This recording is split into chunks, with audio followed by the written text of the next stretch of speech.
నమస్తే welcome to YK news analysis. ఇక నేను మీ గగన్. ఇవాళ వార్తా విశేషాలంటూ లుక్కేద్దాం. ఇక ఆంధ్రజ్యోతి మెయిన్ హెడ్లైన్ పేజ్ కనుక మనం చూసినట్లయితే మనకు కనిపిస్తుంది 10,715 మందికి ఓపీఎస్ 2 దశాబ్దాల నిరీక్షణకు తెరపడింది.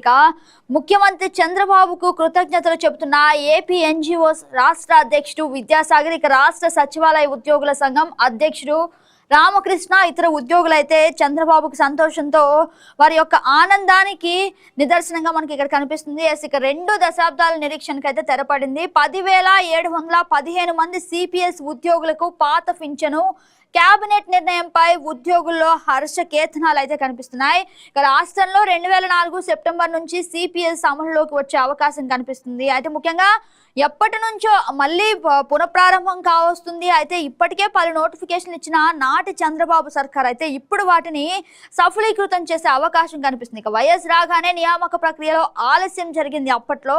అయితే ముఖ్యంగా ఇక దీనికి అర్హులని 2020-2023లో కేంద్రం అయితే స్పష్టత ఇచ్చింది. అయినా పట్టించుకోకుండా వదిలేసిన జగన్ సర్కారు. అలాగే ముఖ్యంగా మనం చూసినట్లయితే కాంట్రిబ్యూటరీ పెన్షన్ విధానం సిపిఎస్ లోని 10,715 మంది ఉద్యోగులకు రాష్ట్ర కేబినెట్ శుభవార్త చెప్పిందనే చెప్పాలి. అంటే ఎప్పటి నుంచో వేచి చూస్తున్నటువంటి నిరీక్షణకు తెరపడిందని కూడా మనం చెప్పవచ్చు. అలాగే ఆ ఉద్యోగులకు సిపిఎస్ నుంచి పాత పెన్షన్ విధానంలోకి మారేందుకు 1 టైం ఆప్షన్ కలిగించేందుకు ఆమోదం తెలిపింది. ఇక మంగళవారం రాష్ట్ర సచివాలయంలో ముఖ్యమంత్రి చంద్రబాబు అధ్యక్షతన జరిగిన కేబినెట్ సమావేశంలో పలు కీలక నిర్ణయాలు అయితే తీసుకున్నారు. ఇక మరొక వార్తా విశేషం మనం చూసినట్లయితే గొడ్డలి పార్టీ కులం కుట్రలు అంటూ మనకు కనిపిస్తుంది. కలిసికట్టుగా తిప్పికొట్టాలి, సంబంధం లేని విషయాల్లోకి డిప్యూటీ సీఎంని లాగే యత్నాలు, పవన్ పై బురద చల్లుతుంటే మంత్రులు నోరు మెదపరా అంటూ క్వశ్చన్ మార్క్ కనిపిస్తుంది. ఇక దుష్ప్రచారాలను తిప్పికొట్టడమే కాదు, ప్రజలకు వాస్తవాలు చెప్పాలి. క్రిమినల్స్ కు కొడ్డలి పార్టీ అండదండగా నిలుస్తోంది. అయితే డిప్యూటీ సీఎం పవన్ కళ్యాణ్ ని విమర్శల్లోకి లాగే ప్రయత్నం చేస్తుంది. ఆయనకున్న ప్రతిష్టను భంగం కలిగించే విధంగా వైసీపీ వాళ్ళు చేసే దుష్ప్రచారానికి కాస్త తెరవేయాలి అని చెప్పేసి చంద్రబాబు కూడా అనేక సందర్భాల్లో చెప్పారు. మళ్ళీ అలాంటి సందర్భమే వచ్చింది అని కూడా చెప్తున్నారు. ఇక కేబినెట్ లో చంద్రబాబు వ్యాఖ్యలు అయితే కనిపిస్తున్నాయి. కులాల మధ్య చిచ్చు రాజేసేందుకు గొడ్డలి పార్టీ కుట్రలు పన్నుతుందని సీఎం చంద్రబాబు మండిపడ్డారు. అలాగే వీటిని కలిసికట్టుగా తిప్పికొట్టాలని మంత్రివర్గ సహచరులకు సూచించారు. డిప్యూటీ సీఎం పవన్ కళ్యాణ్ కు ఎలాంటి సంబంధం లేని అంశాల్లో కూడా ఆయన పేరు ప్రస్తావించి హీరోలుగా మారదామని చూస్తున్న వాళ్ళు ఎందరో అంటూ ముఖ్యమంత్రి చంద్రబాబు అయితే చెప్పారు. ఇక ఆయన కులాన్ని ఆపాదించాలని బురద పాలిన అంటే ముఖ్యంగా బురద జల్లాలనే ప్రయత్నం వైసీపీ చేస్తుందని, కాబట్టి ప్రతి ఒక్క ఎమ్మెల్యేలు ముఖ్యంగా మంత్రులు కాస్త శ్రద్ధ చూపి ఎప్పుడైనా ఇలాంటి పుకార్లకు అంటే గ్రీన్ కార్డు పడే అవకాశం ఉన్నప్పుడు ఖచ్చితంగా అంటే ఎండ్ కార్డు వేసే ప్రయత్నం అయితే ఖచ్చితంగా చేయాలి అని చెప్పేసి ఆయన దిశానిర్దేశం చేశారు. జగన్ కాపు ద్రోహి, వారికి రిజర్వేషన్ వ్యతిరేకించాడు, వారికి ఆ అసౌకర్యాన్ని కల్పించిన సీఎంలు దామోదరం సంజీవయ్య చంద్రబాబే. కాపు నేతలను ఫ్యాక్షన్ ముచ్చులో ఇరికించిన జగన్మోహన్ రెడ్డి. మీడియాతో మంత్రి నిమ్మల, ఎంపీ సానా అయితే ఈ మాటలు వాడినట్లు మనకు కనిపిస్తుంది. ఇక అంతటి దౌర్భాగ్యం లేదు. వైసీపీ నేతల నుంచి నైతిక విలువలు నేర్చుకోవాల్సిన అంత దుశ్చర్య అయితే మాకు అవసరం లేదని చెప్పేసి టీడీపీ శ్రేణులు చెప్తున్నారు. వైసీపీ పార్టీ చెప్పే నీతులు వారు పాటిస్తే బాగుంటుంది, మాకు నీతులు చెప్పాల్సిన అవసరం లేదని చెప్పేసి నిన్నైతే నిమ్మల రామానాయుడు అలాగే ముఖ్యంగా సానా సతీష్ కూడా ఈ విషయాన్ని చెప్పడం మనం చూడొచ్చు. అయితే ముఖ్యంగా మనం చూసినట్లయితే ఎప్పటి నుంచో జరుగుతున్న ఈ ప్రచారాలకు ఎండ్ కార్డ్ పడే రోజు రానే వచ్చింది అంటూ కూడా చంద్రబాబు చెప్పారు. ఇక నుంచి కాస్త ఎమ్మెల్యేలు ఎంపీలు కూడా మాట్లాడే ముందు పదజాలం ఖచ్చితంగా చూసుకోవాలి, కాస్త శ్రద్ధ చూపాలి అని ఆయన చెప్పడం చూసాం. ఇక మరో వార్తా విశేషం మనం చూద్దాం. కాబోయే భార్యే కాటేసింది. పూణే వ్యాపార ముఖ్యంగా అంటే ఒక విషయంలో కనుక మనం క్షుణ్ణంగా పరిశీలించినట్లయితే కాబోయే భార్య కాటేసింది అనే విషయాన్ని చూస్తే భార్య కాటేయడం ఏంటి అంటే భార్య అంటే భర్తకు తోడుగా నిలవాలి కదా అని మనకు ఒక సందేహం అనిపిస్తుంది. కాకపోతే ఈ స్టోరీలో కాస్త విభిన్నంగా జరిగింది. పూణే వ్యాపారవేత్త మృతి కేసులో ట్విస్ట్. ప్రియుడితో కలిసి కేతన్ను లోయలోకి తోసేసిన సియా గోయల్, అలాగే చంపేసి ఇన్స్టాలో కన్నీటి పోస్టులు, పోలీసు విచారణలో వెలుగులోకి చూసిన విస్తుపోయే నిజాలు.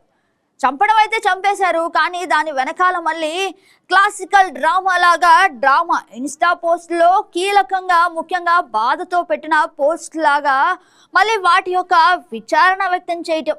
ఇక పోలీసుల విచారణలో వెలుగు చూస్తే ముఖ్యంగా విస్తరిపోయే నిజాలు అయితే కనిపించడం కూడా మనం చూసాం. అంటే ముఖ్యంగా ఇలాంటి వాళ్ళు కూడా ఉన్నారా అనే విషయాన్ని మరొకసారి ప్రజల ముందుకు తీసుకొచ్చే ప్రయత్నం.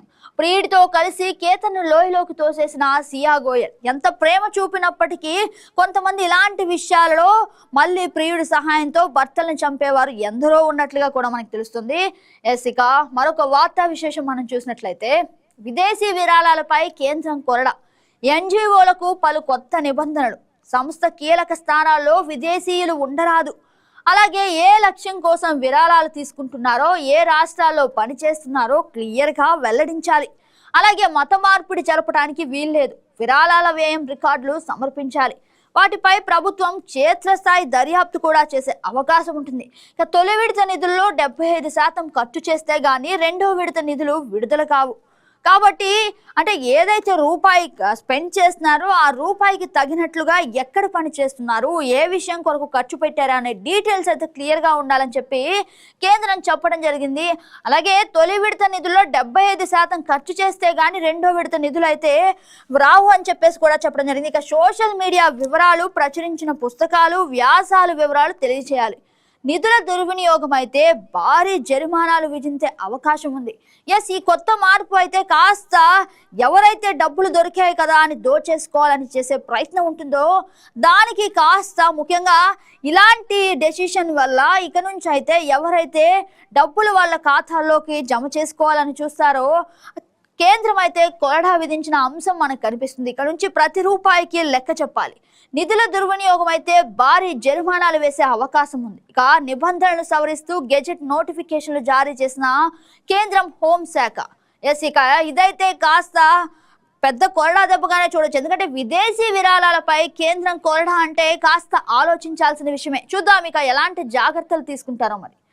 ఇక మరొక వార్తా విశేషం మనం చూసినట్లయితే యావత్ ప్రపంచాన్ని ముఖ్యంగా 2 తెలుగు రాష్ట్రాలు ఇప్పుడు విజయవాడ కృష్ణలంకపై అంటే ముఖ్యంగా అక్కడ జరిగిన విషయం మీదే దృష్టి పెట్టారు. అయితే ఆ కేసులో కనుక మనం చూసినట్లయితే సిఐ నాగరాజు అరెస్ట్, సిఐ కుటుంబ సభ్యులకు సిట్ నోటీసు, సుదీర్ఘంగా విచారించిన సిట్ చీఫ్ రవిప్రకాష్, సాయికృష్ణను ఎప్పుడు అదుపులోకి తీసుకున్నారు, మార్కాపురం నుంచి ఎవరు తీసుకువచ్చారు, కృష్ణలంక పీసీలో సీసీ ఫుటేజ్ ఎలా మాయమైంది, అలాగే సిట్ అధిపతి ప్రశ్నలకు మౌనమే సమాధానం, నాగరాజు అరెస్టుపై మహిళలు యువకులు నిరసన.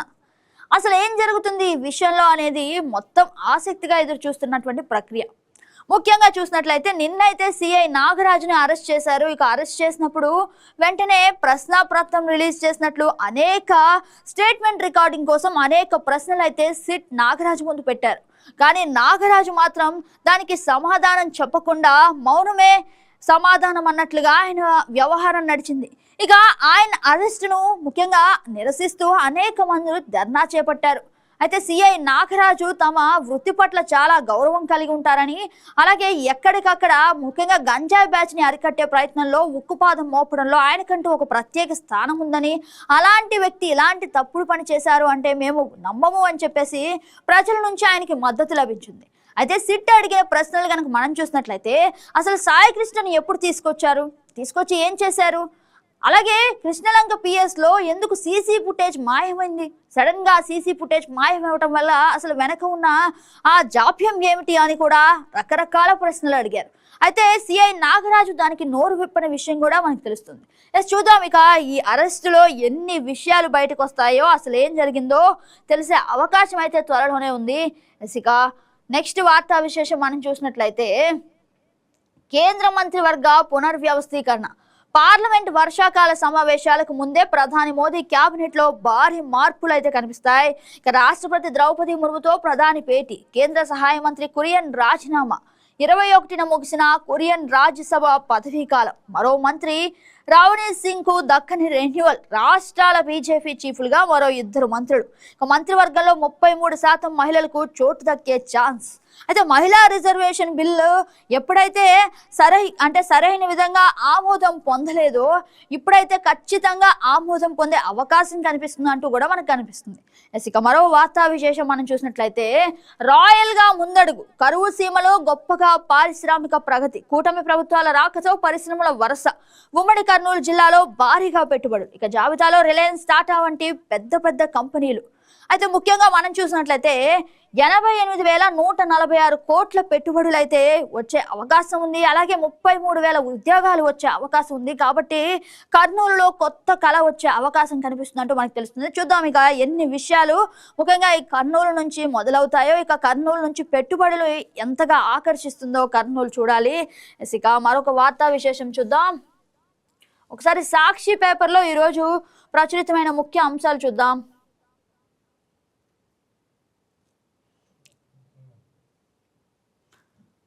ఇక సాక్షిలో ప్రచురితమైన ముఖ్య అంశాలు కనుక మనం చూసినట్లయితే పుట్టే ప్రతి బిడ్డకు బంగారు ఉంగరం అంటూ కూడా మనకు కనిపిస్తుంది. ఇక తమిళనాడు సీఎం విజయ్ ప్రభుత్వం సరికొత్త పథకానికి శ్రీకారం చుట్టింది.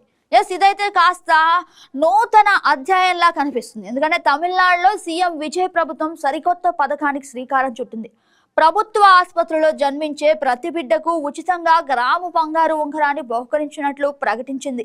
అయితే దీన్ని ముఖ్యంగా కొంతమంది అయితే ఎక్కువగా హర్షం వ్యక్తం చేస్తున్నారు. కాస్త తమిళనాడు రాజకీయాల్లో కొత్త మార్పులు, కొత్త విషయాలకు శ్రీకారం చుట్టే సీఎం వచ్చారని. చూద్దాం ఇక ఈ విషయంలో ఎలాంటి పరిణామాలు దక్కుతాయో చూద్దాం. ఇక నెక్స్ట్ వార్తా విశేషం మనం చూసినట్లయితే చిన్నారి ఆచూకీ కోసం ఏం చేస్తున్నారు. కాకినాడ జిల్లా తుని మండలం సిహెచ్ అగ్రహారంలో అదృశ్యమైన చిన్నారి జ్ఞానేశ్వరి ఆచూకీ తెలుసుకునేందుకు ఏం చర్యలు తీసుకున్నారో చెప్పాలని హైకోర్టు మంగళవారం చంద్రబాబు ప్రభుత్వాన్ని నిలదీసింది.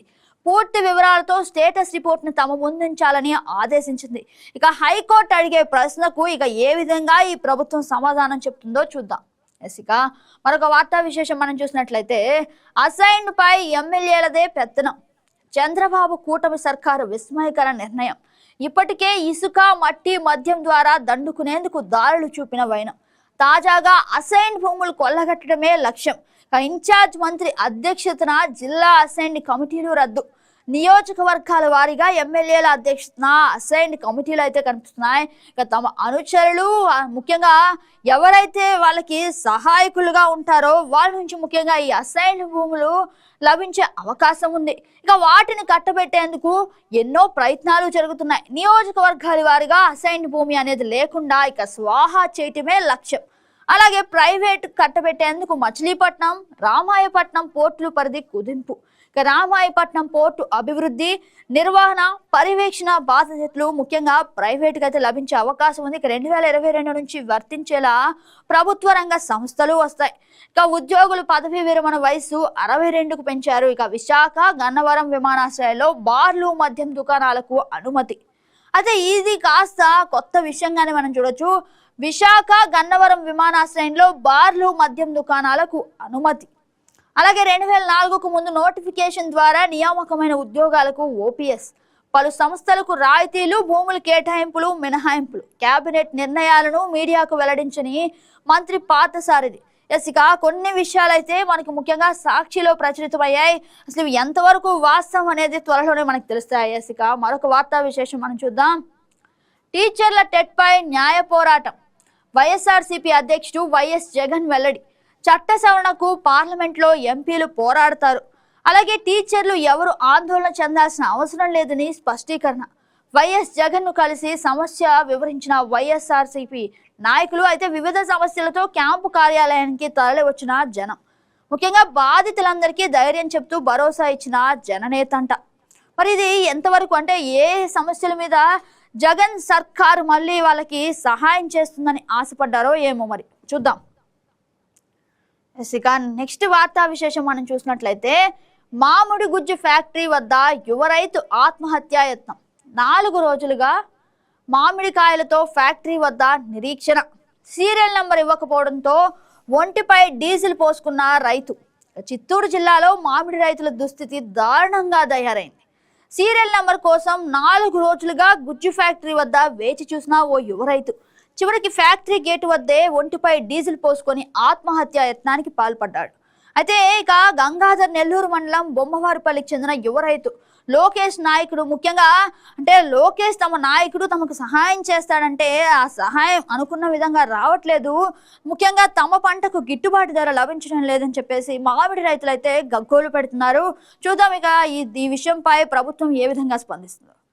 చూశారు కదా, ఇది ఇవాల్టి వైకే న్యూస్ అనాలిసిస్. మరిన్ని అప్డేట్స్ కోసం రేపటి రోజున వైకే న్యూస్ అనాలిసిస్ లో మీ ముందుకు వచ్చేస్తా. Until then this is Gagan signing of.